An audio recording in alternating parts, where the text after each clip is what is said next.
Bonjour à tous, c'est Alexis Berger, le spécialiste de la franchise. Je souhaite la bienvenue dans cette série Ouvrir sa franchise et plus particulièrement dans cette vidéo, la vidéo numéro 11 de la série où nous allons voir comment négocier son contrat de franchise. Bienvenue dans la série Ouvrir sa franchise. Je m'appelle Alexis Berger et je suis entrepreneur depuis l'âge de 19 ans. Grâce à la franchise, en seulement 3 ans, j'ai pu me créer un actif d'1 million d'euros. Aujourd'hui, j'ai décidé de vous montrer l'envers du décor d'un franchisé, de l'idée de création jusqu'à l'ouverture du point de vente. À travers chaque vidéo de cette série, vous allez vivre avec moi toutes ces étapes. Et oui, négocier un contrat de franchise, c'est encore une fois quelque chose d'extrêmement important. Tout ce que vous voyez dans ces vidéos, c'est vraiment des étapes importantes qui, une nouvelle fois, je vous le répète, il faut suivre à la lettre et dans l'ordre des vidéos. Donc n'hésitez pas, si vous n'avez pas vu les vidéos précédentes, juste dans la description, en dessous, vous trouverez tous les liens pour les vidéos précédentes. Et si vous voulez ouvrir votre franchise et que cela cartonne, eh bien, suivez vraiment ces étapes, c'est extrêmement important. Négocier son contrat de franchise, alors là aussi, on va parfois vous dire que c'est pas possible, qu'on ne peut pas le négocier.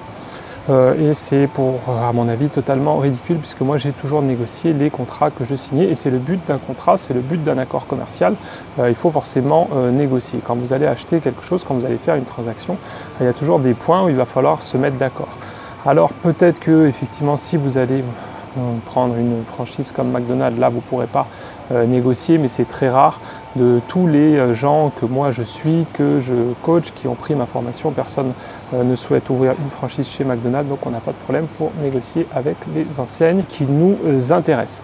Il faut savoir aussi qu'il faut trouver des enseignes à fort potentiel, des enseignes qui se développent, et plus une enseigne elle est jeune, plus elle est en phase de développement, et plus vous serez justement susceptible de pouvoir négocier votre contrat.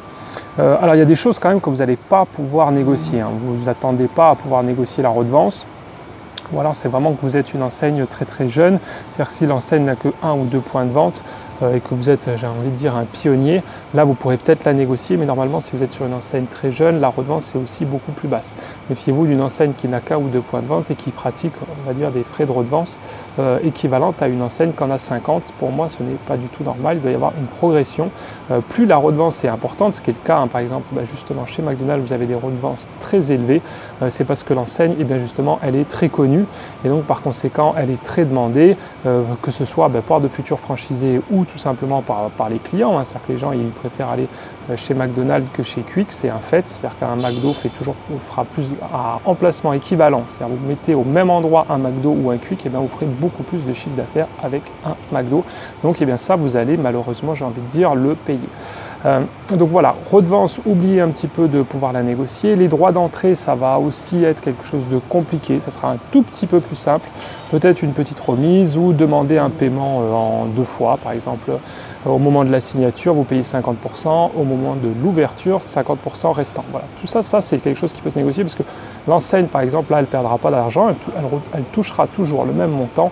Mais vous, ça vous permettra d'étaler justement un petit peu votre trésorerie. Donc tout ce qui est financier, ça va être ce qui est le plus dur à négocier parce qu'on parle tout de suite d'argent et quand c'est l'argent, tout de suite il y a de la sensibilité.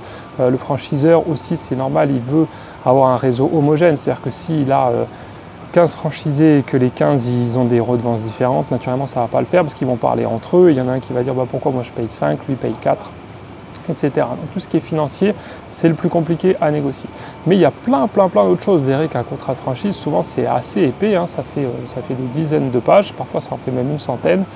Et donc il y a vraiment beaucoup de petites lignes, j'ai envie de dire, qui sont extrêmement importantes. Pour cela, je vous conseille naturellement de prendre un avocat spécialisé en franchise. Prenez pas un avocat qui s'occupe des divorces ou je ne sais quoi. Non, cherchez, ça se trouve aussi sur Internet, des avocats spécialisés dans ce domaine-là, qui connaissent vraiment ce domaine, et eux, ils pourront lire le contrat de franchise et vous dire les points qui leur semblent un petit peu qui peuvent être un petit peu complexes ou qui ne sont pas en votre faveur et qui méritent d'être négociés. Ça peut aller par exemple, ce qui est important, la zone d'exclusivité, si vous en avez une zone d'exclusivité territoriale, c'est-à-dire dans quelle mesure l'enseigne ne pourra pas vous mettre un concurrent juste à côté de vous.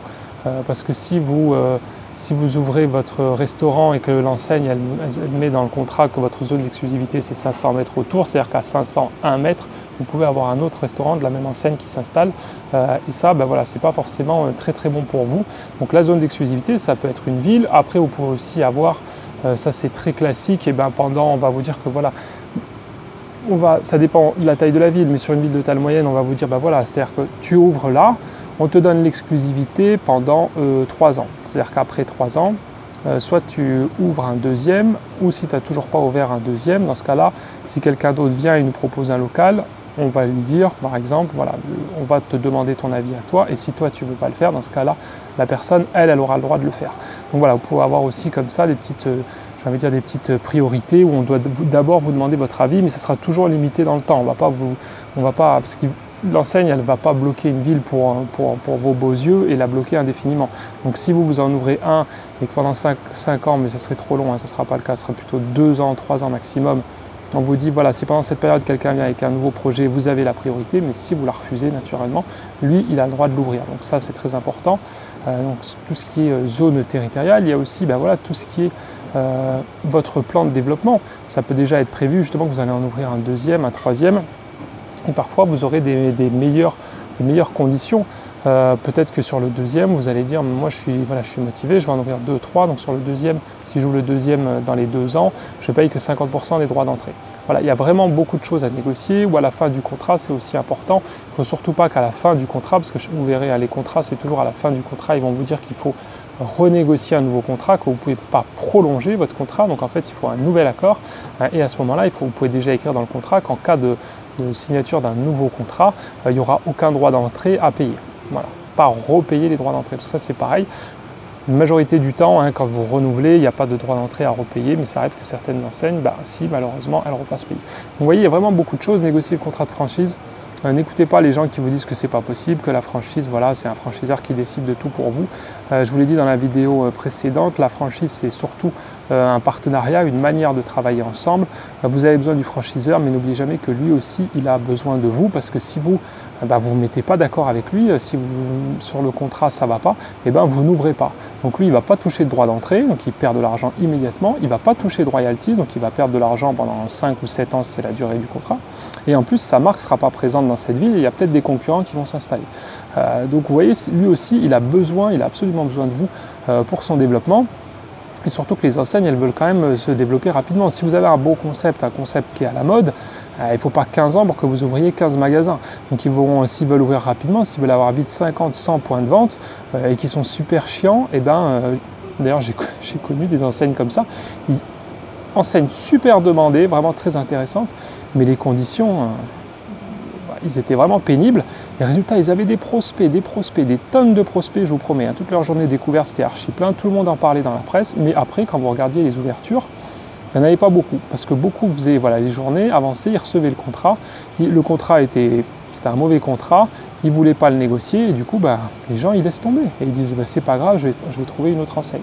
Donc ne pensez pas que le franchiseur est quelqu'un de tout puissant. J'ai dit, hormis certaines marques, oui, McDo, Burger King, les trucs les plus gros que vous pouvez trouver, naturellement, là, c'est différent.